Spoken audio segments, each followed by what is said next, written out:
দারুণ টেস্টি করে দই বেগুন রান্না করলাম। পোলাও, খিচুড়ি বা গরম ভাতের সাথে অনেক বেশি ভালো লাগবে আজকের এই দই বেগুন রেসিপি। তো রেসিপি ভালো লাগলে লাইক, কমেন্ট আর শেয়ার করে পাশে থাকতে পারেন এবং চ্যানেলটাকে সাবস্ক্রাইব করে বেল বাটন প্রেস করে অল অপশনটা সিলেক্ট করে সাথে থেকে যেতে পারেন। দুটো মিডিয়াম সাইজে বেগুন নিয়ে নিলাম। বেগুনটা চাকচাক করে কেটে নিয়েছি। অন্যভাবেও কেটে নেওয়া যায়, তবে একটু মোটা করে কেটে নিতে হবে। তো কেটে নেওয়ার পর আবার আমরা ধুয়ে নেব। পানি দিয়ে 2-3 বার পানি পাল্টে ধুয়ে নিতে হবে, একটা কষ ভাব থাকে সেটা চলে যাওয়ার জন্য। তারপর বেগুনটাকে একটু শুকনো করে মুছে নিতে হবে।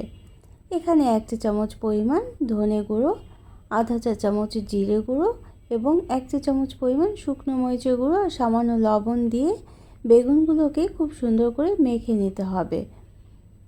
তো এইভাবে করে প্রতিটা বেগুনের মাঝে যেন এই মশলাগুলো খুব সুন্দরভাবে কোট হয়ে যায়, এটা কিন্তু খেয়াল করতে হবে। আর আজকের এই দই বেগুনটা আমি একটু অন্যরকমভাবে তৈরি করব। সাধারণত দই বেগুন আমরা যেভাবে করি ঠিক সেভাবে না, একটু অন্যরকমভাবে। টেস্টটাও কিন্তু অনেক বেশি ভালো হবে। তো এটা দেখার জন্য শেষ পর্যন্ত থাকবেন আশা করছি। তো এইভাবে মেখে নেওয়ার পর কিছুক্ষণ রেখে দেওয়ার পর ভেজে নিতে হবে। যেভাবে করে আমরা বেগুন ভাজি করি ঠিক সেভাবে করেই প্যানে পর্যাপ্ত পরিমাণে তেল দিয়ে তেলটা খুব ভালোভাবে গরম হয়ে নেওয়ার পর তারপর আমরা একটা একটা করে বেগুনগুলো দিয়ে দেব।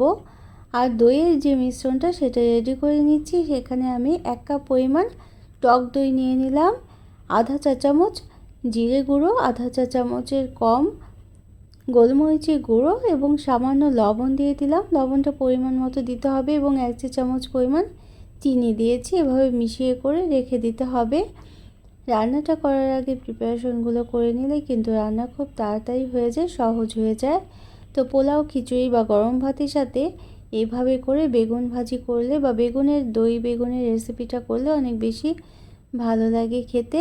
তো যখন আমাদের মাছ মাংস কিছুই খেতে ভালো লাগে না, তখন কিন্তু এই দই বেগুনটা অনেক বেশি টেস্টি রেসিপি মনে হয়। তো আশা করছি একবার এইভাবে করে দেখবেন, অনেক বেশি ভালো লাগবে। তো এভাবে সবগুলো বেগুন হালকা লাল করে ভেজে নেব, একেবারে পুড়ে যেন না যায় বা কড়কড়ে করে ভাজার কিন্তু কোনোই দরকার নেই। হালকা লাল করে ভেজে তুলে রাখবো। তো তুলে রাখার পর আমরা মশলাটা কষিয়ে নেব। এজন্য আমি একটা ছোট সাইজের পেঁয়াজ একেবারে মিহি কুচি করে কেটে নিয়েছি।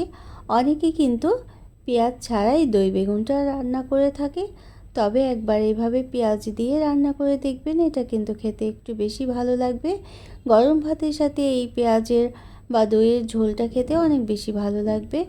তো একটা ছোট সাইজের দারচিনি টুকরো এবং 2 টুকরো এলাচ দিয়ে দিলাম মাথাটা ফাটিয়ে। সামান্য হলুদের গুঁড়ো দিলাম এবং আধা চা চামচের একটু বেশি পরিমাণ আদা আর রসুনের পেস্ট দিয়ে দেব। মশলা কিন্তু খুব বেশি লাগবে না, যেহেতু আমরা বেগুনটা ভাজায় মশলা ব্যবহার করেছি, এখানে আর বেশি মশলা দিচ্ছি না।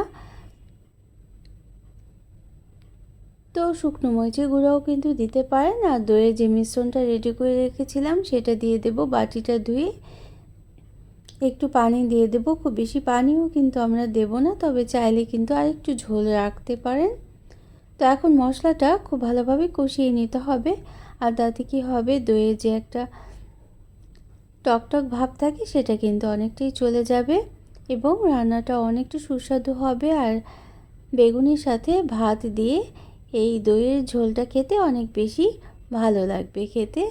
একবার এভাবে করে দেখতে পারেন। তো এখন আমরা একটা একটা করে বেগুনগুলো দিয়ে দেব। আর বেগুনগুলো দেওয়ার পর খুব বেশি কিন্তু নাড়াচাড়া করার দরকার নেই, যেহেতু বেগুনটা আমাদের ভাজাই আছে। আর এই জন্য আমরা আরেকটা পেস্ট তৈরি করে নেব। এখানে কাঠবাদাম নিয়ে নিলাম কয়েক টুকরো এবং কয়েক টুকরো কাঁচামরিচ নিয়ে নিলাম। একটা মিক্সার জারে সামান্য পানি দিয়ে পেস্ট করে নিলাম। তো এই পেস্টটা ছেঁকে আমি তরল অংশটা দিয়ে দিলাম। এখন আর 2-4 মিনিট মিশিয়ে নিতে হবে, তাতে বাদামের গন্ধটাও কিন্তু অনেকটা চলে যাবে এবং তারপর বেগুনগুলো দিয়ে দিতে হবে। তো বেগুনগুলো দেওয়ার পর খুব বেশি কিন্তু নাড়াচাড়া করার দরকার নেই। 5 থেকে 6 মিনিট একদিকে এই দইয়ের মিশ্রণটা বেগুনের মধ্যে কোট হয়ে গেলে তারপর উল্টে দেব।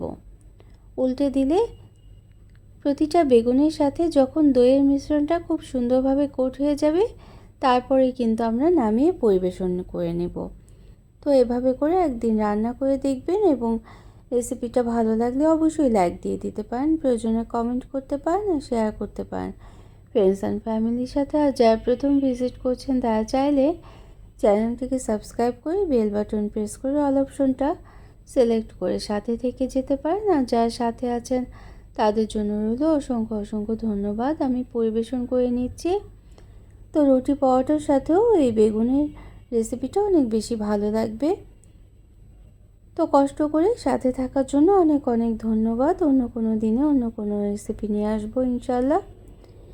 সেই পর্যন্ত সবাই অনেক বেশি ভালো থাকবেন। আমরা সবাই সবার জন্য দোয়া করব এবং সামনে এগিয়ে যাওয়ার জন্য। তা এখন আমরা সবগুলো বেগুন এভাবে পরিবেশন করে নিলাম আর উপরে সামান্য একটু ধনেপাতা কুচি ছড়িয়ে দেব। তো এভাবে কাঁচামরিচের পেস্টটা দেওয়ার জন্য এটা কিন্তু খুব সুন্দর ঝাল ঝাল হবে। যে কোনো টক মিষ্টি রান্নায় ঝালের পরিমাণটা একটু ব্যালেন্স করে দিলে সেই রান্নাটা কিন্তু